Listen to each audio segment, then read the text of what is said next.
Hello and welcome back to Ollie Talks Airsoft. Today I'm going to be talking a little bit more about my Project Maximum Recoil Glock that I've got here. But I thought it was going to be important to do this video just for other people that are trying to do something similar in future. So you know that it isn't just always plain sailing, because I feel like sometimes people can be a little bit disingenuous, and I want to show you what's actually happened. So anyone that saw my post a few days ago will see that I'd not only gone in and changed the essential parts, but I've actually changed this chassis at the back here to a steel one, and that's so far been really good, and it's working with the Glock 34 slide really well. The only problem is that if I go back to my original 17 slide, there does actually appear to be a bit of a fitment issue. So in trying to fix it for everything, I've actually just ended up causing myself another problem. So I could go in and swap this steel one back out, swap all the internals from the hammer, go back to the original unit, and it'll probably work. But actually what I'm trying to do now is build this Glock up so that it can handle the pressures of CO2 without breaking. So as I said, what I want to do in this video is just show you a couple of the other things that I'd had that had kind of not gone 100% smoothly, and just how I managed to deal with those issues. So one of the issues that I'm currently having is if you pull the slide back, it actually wants to stick backwards. Now I've actually got some short stroking rubbers on the way, and that is actually going to resolve the issue. But at the moment, if I pull it back very hard and slowly let go of it, there you go, you see the slide lock is not engaged, just because it's very sticky. So like I said, that should be resolved relatively soon. The next problem that I had is probably one of the more obvious problems that you're going to have if you're trying to run CO2 in something that's not designed for CO2, and that is light striking. And this is something that I was really surprised actually that it didn't happen the first time round. So the first time round I was running 150% Garda hammer spring, and it was using a stock Tokyo Marui firing pin. Weirdly, switching over to the Garda firing pin, it was now light striking. So rather than going out and buying any additional parts, I actually really didn't think that was going to be necessary. I just took the firing pin, hammer spring out, and I just further bent it. So basically, so it gives even more pressure. Right, so what I've got in front of me here is, because I want to keep this channel nice and honest, there is an unopened CO2 in here. So I did test this a couple of days ago, but as with all things airsoft, it'll work one day and it may not work the next. There we go. Okay, so that CO2 is now installed. So let's see if the bending to the hammer spring has worked. Basically, it worked a couple of days ago, but I've just put the gun down, and it's often a good idea to do this. Like if you're working on something and something's just not quite working correctly, just put it down for a couple of days. Just put it to one side, and you can come back to it. So what I did with this is I bent the hammer spring to give me basically much more pressure, so less likely to light strike. Fresh CO2 in here, so we're giving it the hardest chance that we can. Let's just see if this works. I am expecting it to work. If it light strikes, you'll see and hear what a light strike sounds like, but it shouldn't. Let's give it a go. There you go. That was a light strike. So, damn it, that's really annoying. So basically this, the hammer spring just needs a little bit more bending in order that it's going to work properly. Yeah, what's happening here is the hammer is dropping, it's hitting the release on the back here, but it's just not hitting it with quite enough pressure. Pretty annoying actually.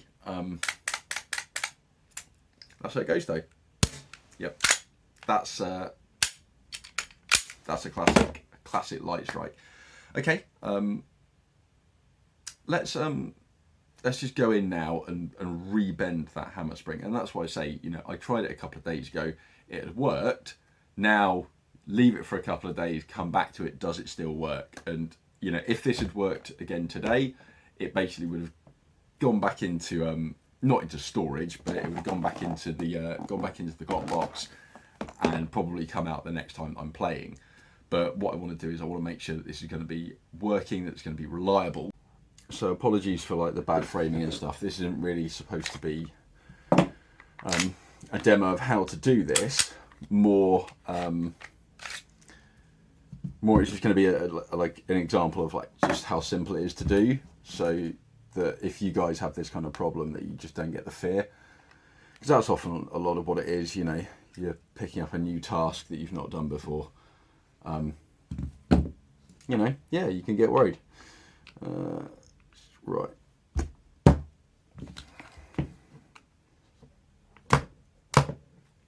Okay.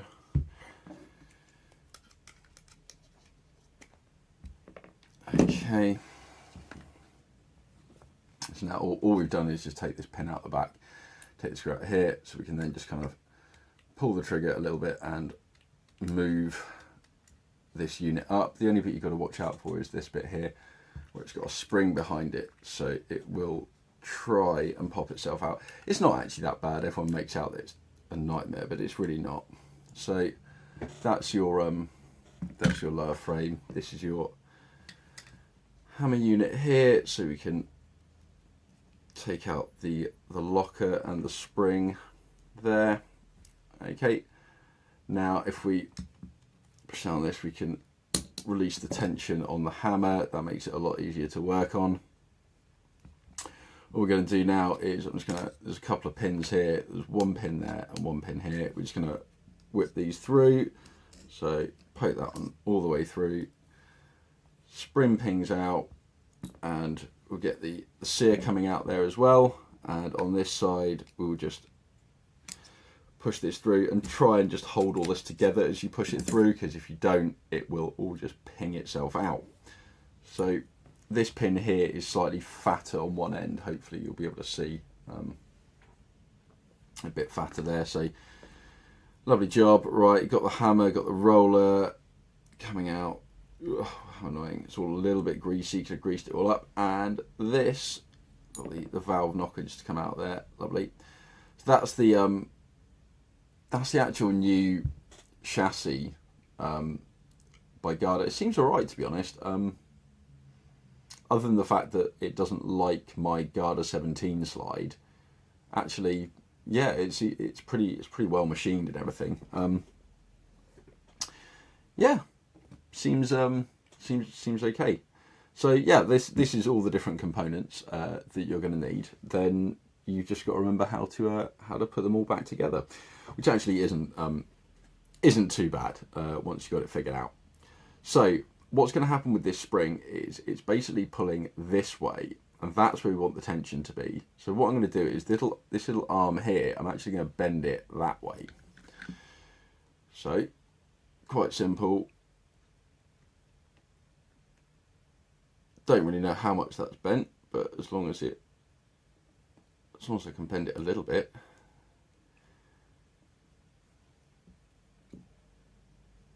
I feel like that has bent a little bit.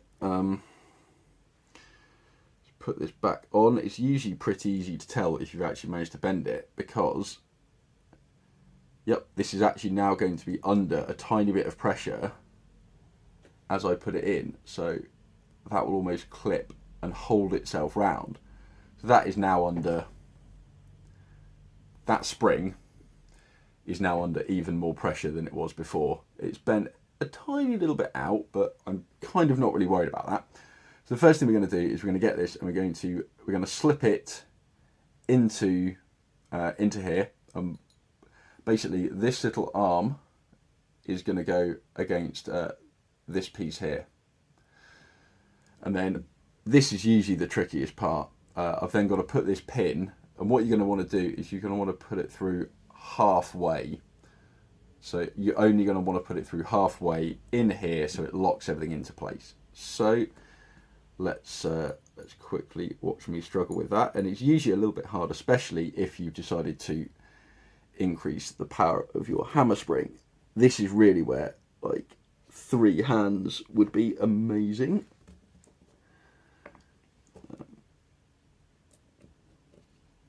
Yeah, this is under quite a lot of pressure, so basically you just need to push it inwards, pull the hammer back slightly, and eventually that hole there will actually line up all the way through. I'm just going to pause this while I just quickly get this through.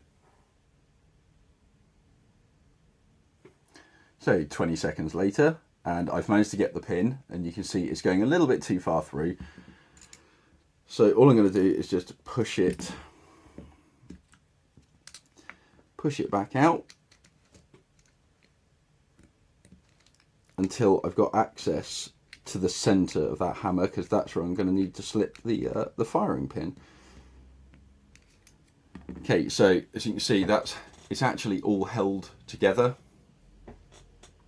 as a unit, and you can see it's not level, it's not straight, but that pin is just holding everything in as much as it needs to. So the next thing we're going to do is we're going to get our firing pin. So this is the replacement firing pin, and if you cock the hammer ever so slightly, the firing pin should just slip in underneath, like so.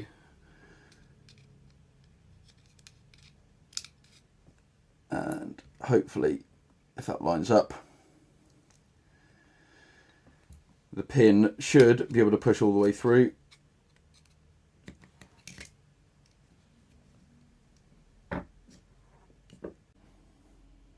So now we're here, we've got the first pin pushed all the way through, so it's flush on this side.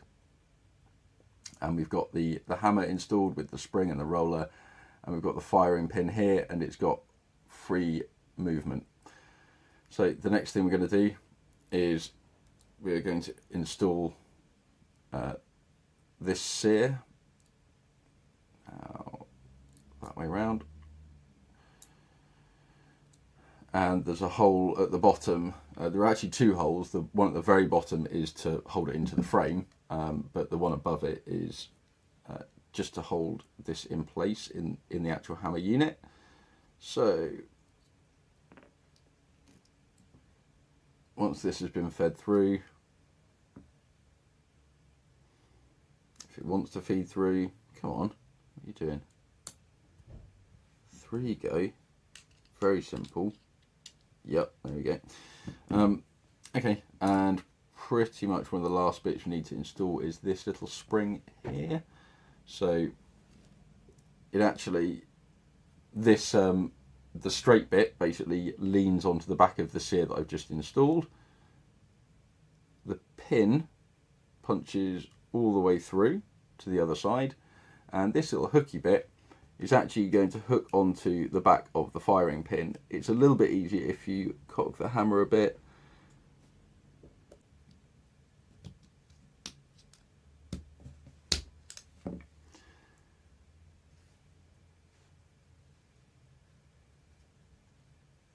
Okay, there we go.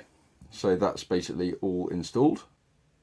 All I wanted to show with this is that, like, it's not actually, it's not too hard. It's not actually just it's not nightmare fuel taking a hammer unit apart. It's okay.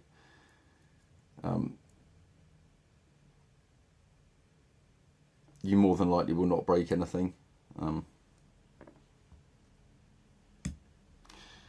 Yeah, that's it really, guys. Let me just drop the hammer on this. I don't know why it's not dropping. There we go. So hammer drop, pin's going down. Okay, that's fine. That's sitting in there flush. Let's get the spring in here.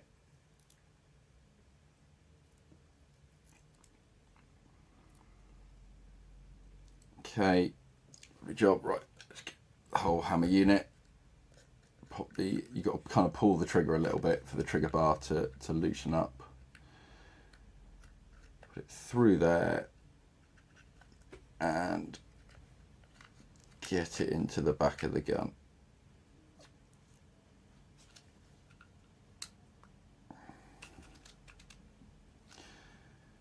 There we go, that seems about right. Get the pin, put it in. Oh, I can literally hand push that through. Too far.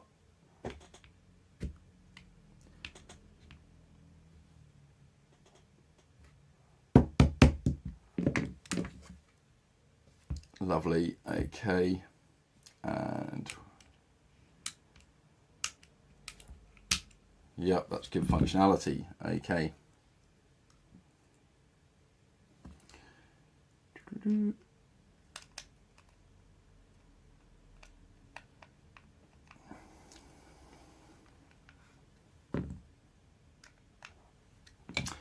Okay then, right. Back up to me then. That's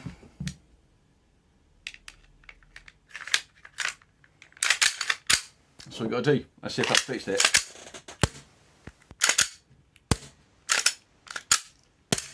Oh.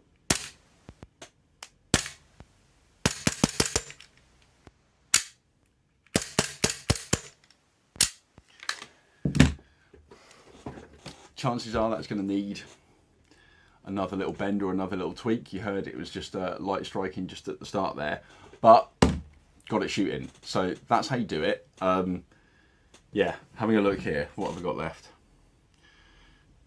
No parts. Okay, that's always a good thing to check for. So before you decide to pack your stuff up and move on to your next project, scan over your desk. Is there a spring? Is there a pin that hasn't, you know, is there a sear that you're missing or something like that? Have a quick look. It's probably worth it. But yeah, if you do have the light striking issues, it's not too hard to install a new hammer spring. And if you don't have a hammer spring to install, or you don't want to pay for one, then you can bend it, and it will, you know, it will increase the power of the hammer drop. So I don't know. I really wasn't planning on even doing this. So, but hopefully you can see that it actually doesn't even take that long. So hopefully you guys have found this useful, interesting. I will obviously keep you updated as to what's happening with this Glock and as to, you know, if more parts give out. Also, pardon me, compatibility with the old 17 slide. I wonder how much it's worth getting that project up and running, being that the slide is like 15 years old and I'm trying to get it to work with the current stuff. It's not going great. But I'm going to wait till I've got all the final parts, so I've got the metal barrel, the steel outer and everything for it, and at that way I'll have all of the components that I need to work with, and at that point I can make some decisions on whether it's really worth it or not. Or yeah, it probably will be. You know, there's always going to be, basically, if the lower works with all the slides except for one, then the slide is going to get butchered, and that 17 slide is going to get butchered. I know it already. I've already done extensive filing to get it to fit first time round. Second time round with that new steel rear frame, yeah, it's going to need to happen again. So, yeah, I'll keep you guys posted. I'll let you know what's going on. Also, and to anyone that's hung on this long, thank you very much. There's going to be, I've wanted to like do some better things for this channel for a while now, and obviously this is like a bit of a passion project. You know, it's fun for me. I like tinkering with the guns. I know a lot of you guys out there do as well. But in the Black Friday sales that we've just had, I picked up a new GoPro Hero 10. I've not had a GoPro before. I've not had any cameras before. I've not even got a laptop to edit anything on. I don't have a PC. I literally, everything that I do is filmed on my phone and then uploaded. That's it. So there is no, you know, you can see my editing skills are basic. They're low. But as far as I'm concerned, it's the content of what I'm giving you guys that's more important. So hopefully, in the next few days, I will be getting this GoPro. The plan actually isn't to strap it to my head and start running around filming stuff. The actual plan is, because we've got some nice high frame rates on that camera, is to be able to bring you some more comprehensive information and actually like shooting analysis and how different buckings and different combinations of barrels and things like that are going to affect the actual flight of the BB. And as soon as I saw that there was something coming in at 240 frames a second, I was like, well, this is more realistic for Airsoft, because we're used to FPS, different kind of FPS, but FPS nonetheless, and the two things do translate to one another. So I really wanted that high frame rate in order that I can, you know, show you guys more accurately how the guns are shooting. So it's gonna be a while before I can really bring any of that stuff to you, because like I said, I don't have a laptop, I don't have any way to edit footage or anything. So it will be a little while, but I've got a couple of large memory cards coming, and I will keep saving my pennies until I can afford to get some sort of laptop or editing equipment. And then hopefully the quality of the stuff I'm going to bring on this channel is going to go up. We shall see. But there you go, first step is in motion. I never thought I would actually be ploughing any money back into this channel, because like I said, it's just me talking about my guns into my phone. So the idea of it developing it into anything more than that 9 months ago was very much a pipe dream, but I can see that actually I'm quite enjoying it. I want to bring more to you, and I want to be able to show you some of the, you know, the actual flight of the BBs, and who knows, you know, there might be some gameplay stuff coming up in future. If you want to see how someone in their mid-30s who's been playing Airsoft for 20 years handles themselves out on the field, then yeah, I'd be happy to show you guys. Maybe it will make for some good footage. I tend to just not shoot a lot though. I tend to walk around, everybody gets one shot. So yeah, I don't know how fun that's going to be for you guys to watch, but for me, it's always like, how much fun am I having playing? And yeah, that's all I care about. I just want to have a great time out there shooting the guns. So thank you so much for sticking with me for this long, and yeah, look forward to higher quality stuff coming on the channel in the near future. But anyway, thanks for spending your time with me. Take care, and I'll see you soon.